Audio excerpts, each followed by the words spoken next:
मैं प्रोफेसर शमीम अहमद साहब के पास आ रहा हूँ। प्रोफेसर यस साहब, सर। हाँ, आपसे दो तरह के प्रश्न हैं।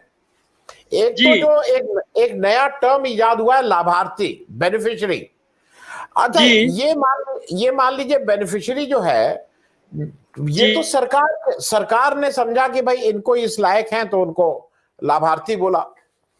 और ये कब पार्टी का में कन्वर्ट हो गया, कब ये हो गया कि ये इनके लिस्ट लेके एक पार्टी विशेष के लोग घर घर जाके बताने लगे कि देखो मैंने ये दिया था, मैंने ये दिया था। तो सरकार और पार्टी का भेद धीरे धीरे खत्म हो गया है। दूसरी बात यह है कि जो अभी जो जिस बात पे थोड़ा थोड़ा चर्चा डाइवर्ट हो गई थी, देखिए जो गुरुजन है, जो भी आप भी उससे आते हैं, बिरादरी से आते हैं, गुरुओं की बिरादरी से। अगर कल के दिन किसी गुरु को ये लग जाए कि मैं कुछ पढ़ाऊंगा या मैं कुछ अपनी बात कहूंगा और उसके बाद लोग आके मुझे घेरेंगे और कहेंगे देश के गद्दारों को और गोली मारो और क्या क्या, तो क्या आप बिल्कुल निडर होकर अपनी बात कह पाएंगे? क्योंकि गुरु का तो यही है कि मेरे दिमाग में जो प्रश्न है उसको बताना। वो प्रश्न हो सकते हैं अपेक्षित हो, अनपेक्षित हो, ठीक हो। ये जरा मैं आपसे थोड़ा समझना चाह रहा हूं कि ये गुरुजन को आप कैसे, मैं थोड़ा विषय से विषयांतर कर रहा हूं क्योंकि रविकांत जी के साथ जो हुआ है वो सबके लिए शर्म की बात है, लेकिन मैं आपसे पूछ रहा हूं कि गुरु को कैसे देखिए, प्रोटेक्ट करेंगे? पहले तो मैं आपसे बताना चाहूंगा जो फ्री राशन की बात है, जी ये बहुत ही अच्छी बात इसलिए नहीं कि आप लोगों को एक तरह से फकीर बना रहे हैं, बेगर्स बना रहे हैं। और फकीर का कोई वो नहीं होता, उसे 2 रुपए दीजिए जो चाहे करवा दीजिए। आपको डिग्निफाइड तरीके से लोगों को रहना सिखाना है। वो तभी मुमकिन है कि वो अपना कमाई करे और उसमें से खर्च करे। एक तरफ तो आज जो मोटरसाइकिल की जो बात अभी आई थी, मोटरसाइकिल, मेरे यहाँ एक लेबर था बेचारा, यंग बच्चा, मोटरसाइकिल पर आया। तो पहले तो मैंने भी ताज्जुब किया, मैं कहा यार तुम मजदूरी कर रहे हो बेटा और मोटरसाइकिल। तो उसने कहा कि साहब 20 किलोमीटर पे अगर काम करने जाना है तो 150 रुपया तो किराए में लग जाता है, 3 घंटे खराब होते हैं, इसमें 1.5 रुपए पर किलोमीटर का 1 रुपए का तेल खर्च होता है, लिहाजा हमें ये प्रॉफिटेबल है। इसका मतलब वो नेसेसिटी है, वो इसकी माली हैसियत की पहचान नहीं है मोटरसाइकिल।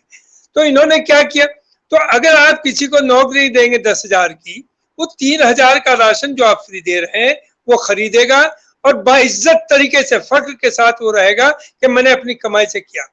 इसमें क्या देखिए, इलेक्शन के दौरान क्या होता था कि कुछ पार्टी, कुछ कैंडिडेट्स नोट बांटते थे और उसे इलेक्शन कमीशन ने कहा ये तो बड़ा जुर्म है, और छापे पड़ते थे और मामला बिगड़ते थे, इलेक्शन कमीशन को रिपोर्ट जाती थी साहब पैसा बांट रहे।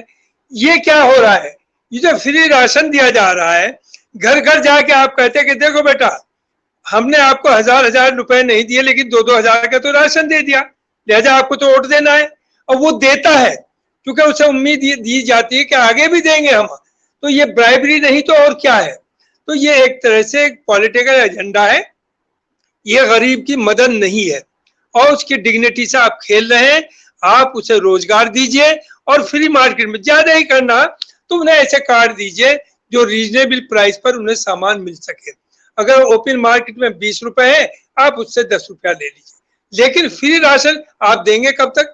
जैसे अभी हमारे एक दोस्त ने कहा कि कब तक चलेगा ये, आज देखिए 2-1 महीने में बंद हो जाएगा, उसके बाद कहाँ जाएंगे वो।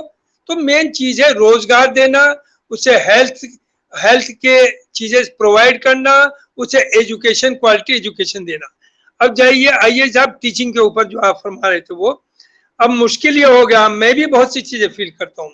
And you know I am from minority, I am a Muslim. हम में ये दहशत है कि अगर हम भगवान को सामने करके सब कुछ कसम खा के भी ये कहें कि हम ये बात हम डिफर करते हैं गवर्नमेंट की इन बातों से, बट वी आर नेशनलिस्ट, हम हिंदुस्तान की बेहतरी और फ्यूचर के लिए बोल रहे हैं। तो शमीम अहमद साहब, आपके पास आके आपसे क्लोजिंग स्टेटमेंट ले लूं क्योंकि समय की एक सीमा वो हो गई है, अगला सेशन का वो है।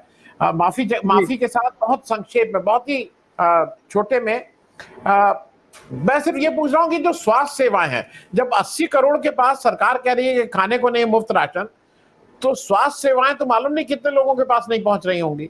इसका कोई इलाज आपको लगता है?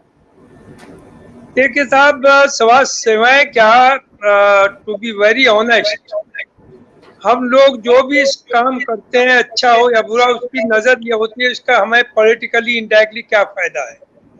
अभी वो इशू रह गया था उस वक्त जो रविकांत जी की बात थी। एएमयू में भी एक मेडिकल कॉलेज में प्रोफेसर थे, हालांकि he was not a Muslim, Hindu, he was a Hindu. उसने अपनी क्लास में, चूंकि ओपन माइंडेड था बेचारा, थोड़ा सा पढ़ा था उसने, किसी किताब से कोट कर दिया और कुछ बातें उसमें ऐसी हो गई जो नहीं होनी चाहिए थे, नो डाउट, कि देवी देवता के खिलाफ उसने, क्योंकि हर तरह की सोच के लोग हैं, तो उसने कह दी। ये इतना प्रेशर पड़ा यूनिवर्सिटी के ऊपर कि उसे निकालना पड़ा, उसकी गिरफ्तारी की डिमांड हो रही है और उसे तरह तरह से टॉर्चर किया जा रहा है। तो इसका मतलब आदमी को, किसी को अब ये राइट है ही नहीं कि जो एक खास ग्रुप के लोग सोचते हैं उसी जबान में हम बोले, दूसरे में हमें इजाजत नहीं। और जहां तक इन लोगों की सोच का और ऑनेस्टी का मामला है, देखिए कौ स्लॉटर का मामला चला, बड़ा भारी मुल्क के अंदर उससे वो रहा। हमारी डिमांड पहले दिन से यह है कि सिलेक्टिव बेसिस पे क्यों पूरे हिंदुस्तान में कौ स्लॉटिंग बैन करिए।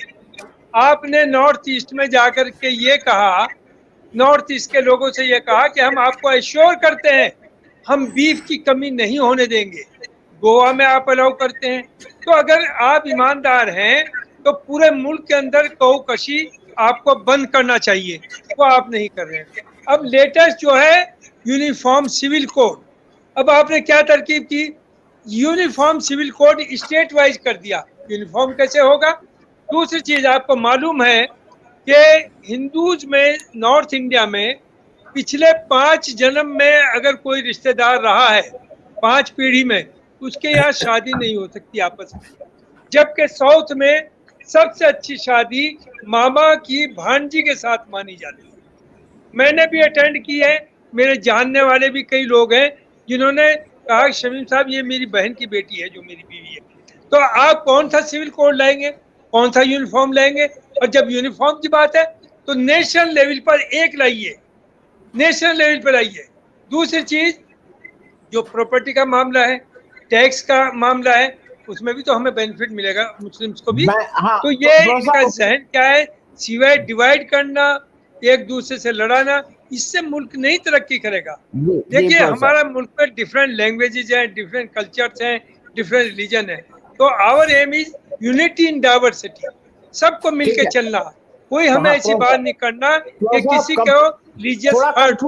हिंदू हमारे बड़े भाई हैं, हमारी जिम्मेदारी है कि कोई हम ऐसी बात ना करे जो उनके सेंटिमेंट्स हर्ट हो। इसलिए हम कहते हैं कि कौ स्लॉटिंग नेशनल लेवल पर आप बैन करिए। अगर आपको यूनिफॉर्म सिविल कोड लाना है तो नेशनल लेवल पर लाइए, ये नहीं चलेगा स्टेट वाइज चलेगा। ठीक है।